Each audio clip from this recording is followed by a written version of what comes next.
is a 1980 sworn testimony from Alvin Young, the U.S. Environmental Protection Agency, direct testimony of Dr. Alvin L. Young, June 1980, re the Dow Chemical Company.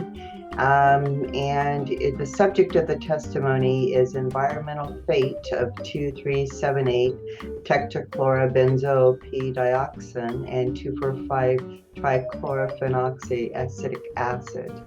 Dr. Young wrote that report in 1978, so he was called in to testify, it looks like. So let's see what he said.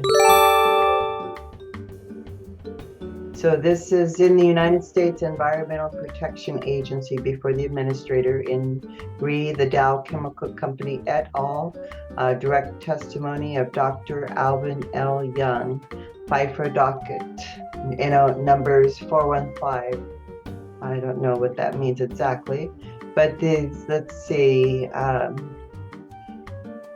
what he says. He says his name and that he's a major in the United States Air Force. So he was still a major and had a PhD.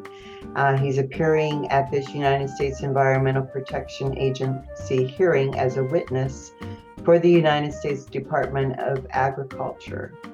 He says the data are presented in the interest of the public. However, the opinions and conclusions that I state in this testimony are mine and not necessarily those of the United States Air Force.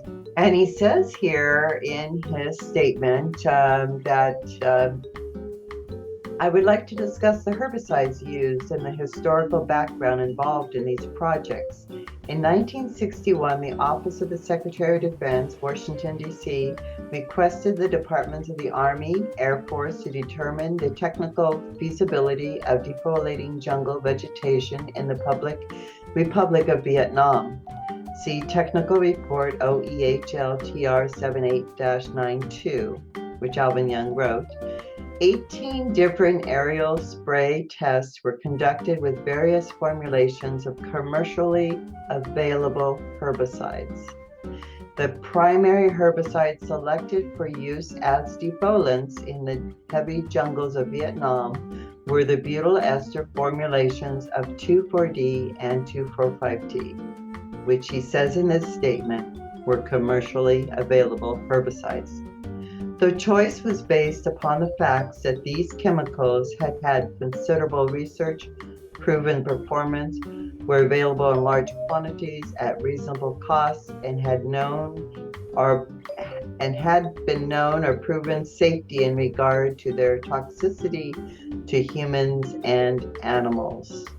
Remember that, he says in 1980 here, remember that in 1961, the chemical and toxicological evaluations conducted on these materials were not of the standards we accept today, but they were at the standards accepted at that time. The project responsible for aerial disseminating the herbicide in Vietnam was called Operation Ranch Hand. The principal equipment used for this project was the Air Force C-123 cargo aircraft with a 1,000-gallon spray tank installed and configured with spray booms under each wing and behind the cargo door. The major military herbicide from 1962 to 65 was called herbicide purple. The formulation was a brown liquid soluble in diesel fuel but insoluble in water. 1 gallon of purple contained 8.6 pounds of active ingredient, 2,4-D and 2,4,5-T. The percentages of the formulations were n-butyl ester of 2,4-D, 50%, n-butyl ester of 2,4,5-T, 30%, and isobutyl ester of 2,4,5-T, 20%. Beginning in 1965 and through 1970, the major military used herbicide used in Vietnam was called herbicide orange. It was similar to purple in color, solubility in pounds, active ingredient. However, the percentages of the formulations were n-butyl ester 2,4-D, 50%, n-butyl ester of 2,4,5-T, 50%. Mainly, I just wanted to point out that he said that these herbicides were commercially available in his statement in his sworn statement. So to say, and in this statement, if you search for the word, we'll search for the word tactical, and there's no match. So if tactical herbicide was used in Vietnam, and that was the difference between the herbicide that we were exposed to and the herbicide that the people that were in Vietnam were exposed to, then why does he not speak of the tactical herbicide in this sworn statement about the chemicals that were being used in ranch hand?